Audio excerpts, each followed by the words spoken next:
Are you trying to figure out if a student can claim themselves as independent when it comes to FAFSA? You might be wondering this because perhaps you're hoping it could lead to more funding when it comes to paying for college, which is a valid idea. However, it's a little bit more difficult than you may think. So whether it is your student you're looking this up for, or if you are the student and you're trying to figure it out if you can claim yourself as independent, I'm going to discuss not only what qualifies a student as independent, but also what does not count. Now, make sure you hit subscribe because while we want to make sure we're maximizing money from FAFSA, there are still so many additional strategies beyond applying for financial aid. And that is what we cover every single week in a new video. Hello, my name is Jocelyn Pineda-Pearson, founder of the Scholarship System and Debt-Free Degree Lab, where we teach families how to build strong financial futures by avoiding student loan debt. In fact, I was able to graduate with completely debt-free by securing 6 figures in scholarships. One of my strategies, of course, was maximizing FAFSA and minimizing the bill from the university. Once I did that, I was able to get the gap down as much as possible so that I could find scholarships to pay for that. So that is where this video comes in, is how can we really maximize that financial aid? So again, you might be considering, well, if my student can claim themselves as independent, then typically that would result to more money, which would make sense because one of the biggest drivers of whether or not a student will receive financial aid is based on their income level. So if you as a parent make a high income, or even if it's moderate income, and that has to be factored in, naturally that would decrease their eligibility.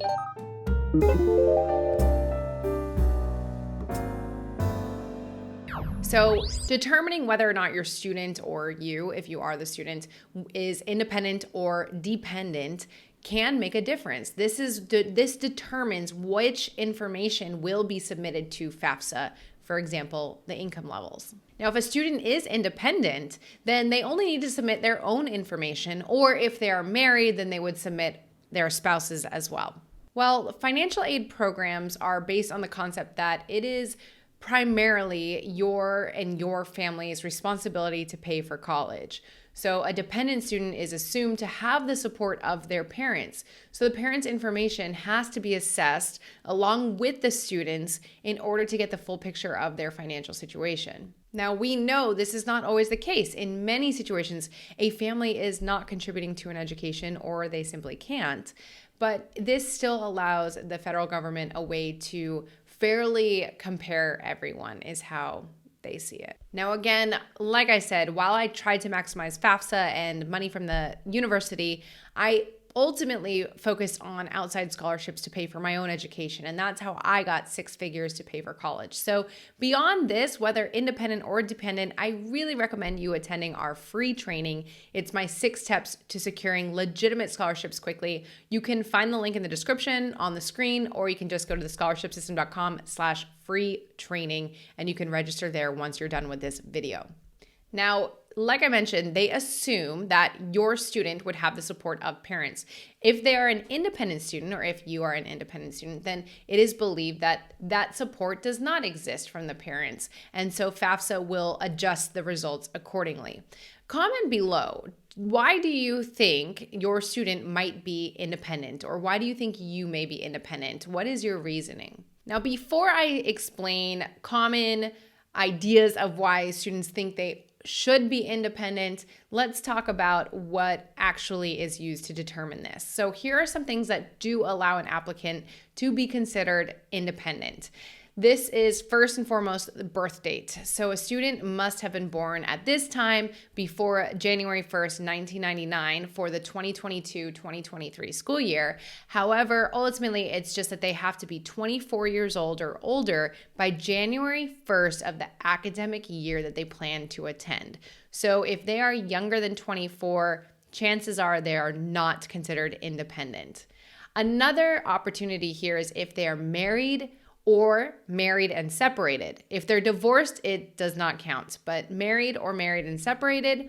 Another one is having children or other dependents that are actually fully dependent on the student that's applying to FAFSA or depends on more than half of that student's support.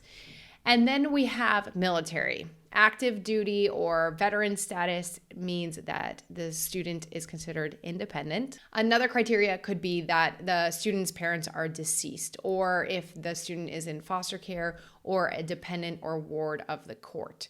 So if they truly do not have parents that are supporting them, that could be reason to be considered independent. This also could be if a student is legally emancipated or have legal guardianship versus living with their parents.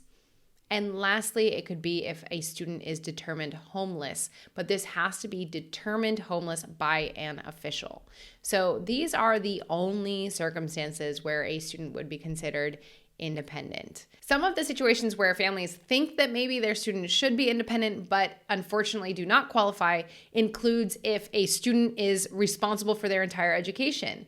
This is very common where families cannot contribute to their students' education. In fact, that was my situation, and that is why I pursued scholarships so diligently, because I knew that my parents could not pay for my education. And so if that's the case, I know it seems like the student's independent, because ultimately, even though the parents' income is being included, it's not going to be used to pay for school. Unfortunately, that is not an eligible reason for a student to be considered independent. Now, you and your student do not have to make this determination on your own. In fact, when you and your student submit FAFSA, they will ask questions to help determine whether or not your student should be considered dependent or independent.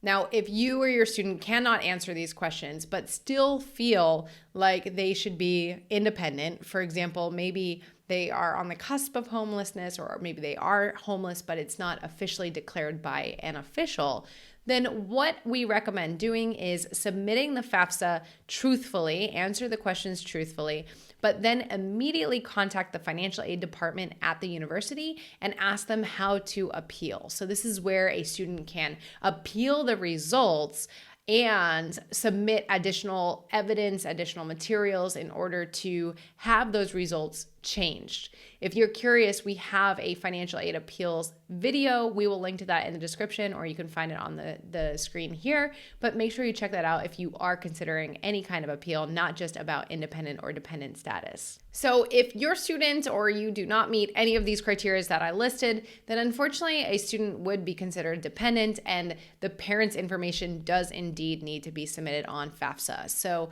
I know that it is tough to do whenever a parent is unable or unwilling to contribute to an education, but unfortunately this is how they level the playing field for all students that are in that situation. Now, the one set of parents' information that does not have to be submitted is if a student lives with one parent and not the other. The only parent's information that needs to be submitted is that of the parent that the student lives with.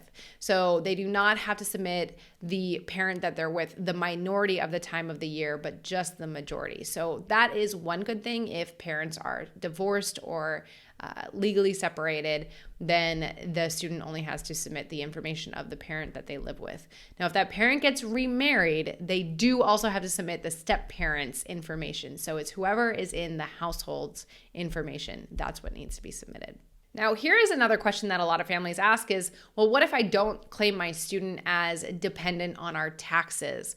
Honestly, that unfortunately does not really matter here. They use their own criteria to determine independent or dependent when it comes to FAFSA. They are not going based off of tax status. Okay, applying to FAFSA, it can seem scary, but it doesn't have to be. Taking the time to read through the application, seeing what is required of you, your students, parents, whoever it is that needs to submit, it can really save you from any kind of potential corrections in the future or any kind of delays in awards or processing. So really just try to take it step by step. Like I mentioned, they ask questions to determine eligibility for independent status or not. So they do try to walk families through the best they can. And in fact, in 2020, they did simplify FAFSA big time. So there will be less questions moving forward. Now, if you want more help with FAFSA, we do have an entire FAFSA playlist. So I do recommend checking that out on our page.